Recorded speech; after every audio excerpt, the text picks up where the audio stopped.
Growing up, I was like a normal kid. Fuck, some people say I ain't never grow up.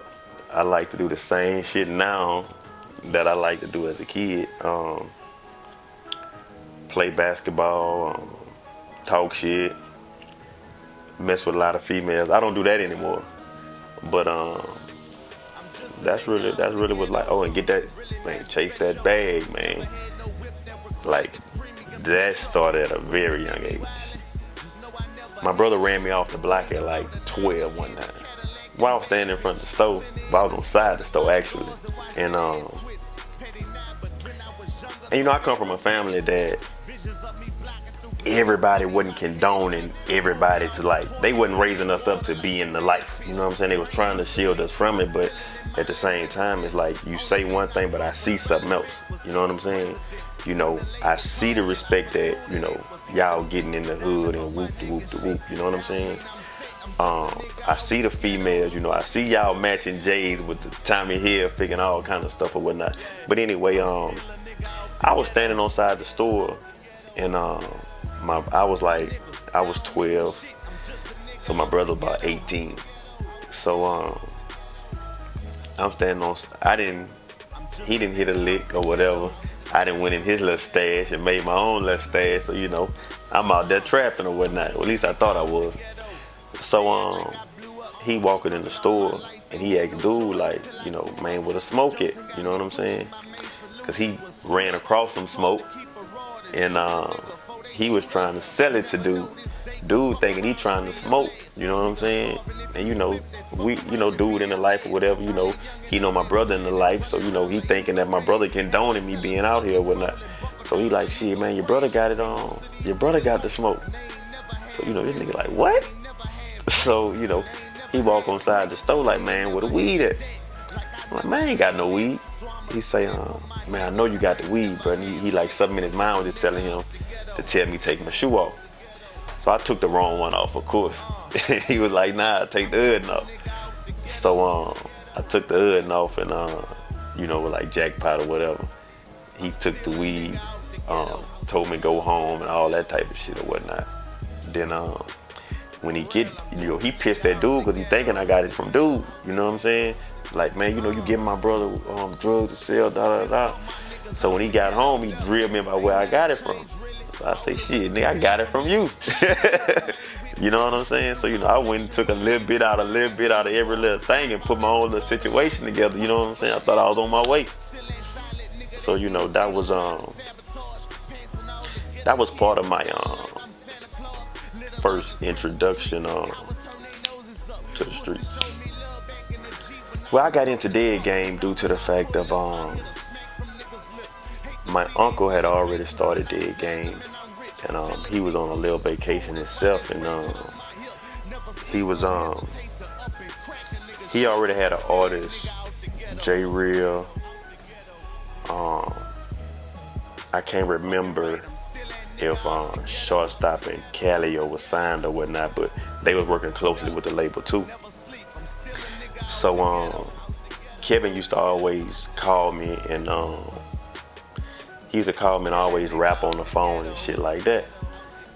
I used to always think that the nigga was stealing them nigga shit from New York and just rapping it to me because, you telling and talking some real East Coast type shit. And so I went head on and said anyway, like, man, I got a partner of mine always be calling me, bro, like, you need to check him out. He was like, nah, man, I got who I'm focused on, whoop de whoop de whoop. So, as Kevin called and called and called with the rapping and shit, I'm steady telling him, man, dude like that or whatnot. So anyway,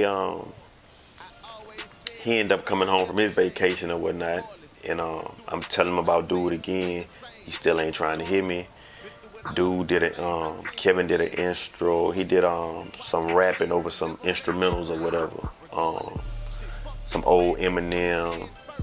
A lot of older records or whatnot. And I let my people hear it or whatnot, and he was like, "Oh man, I need to fuck with that. I need to fuck with that." Like, nigga, I've been telling you or whatnot. So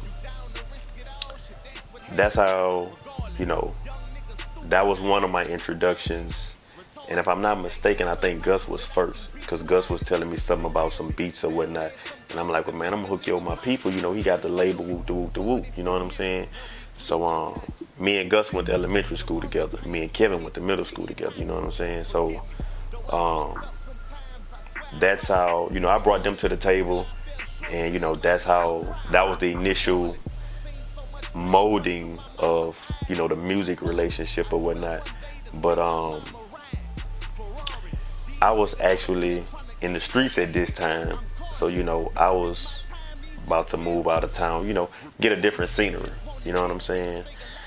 But I had a few people here that was depending on me and stuff like that, and you know, the music wasn't quite moving as fast as everybody would like. You know what I'm saying? So I looked at my situation and was like, if I move out of town, I'd be straight. You know what I'm saying? But I still had other people that was benefiting off me. You know what I'm saying? And you know, my brothers, you know, he's still in the streets and all this here type of stuff. So you know, I ain't want to hear the stories and, you know, shit that he gets into. You know what I'm saying? Or used to get into, for that matter. So I decided to stay.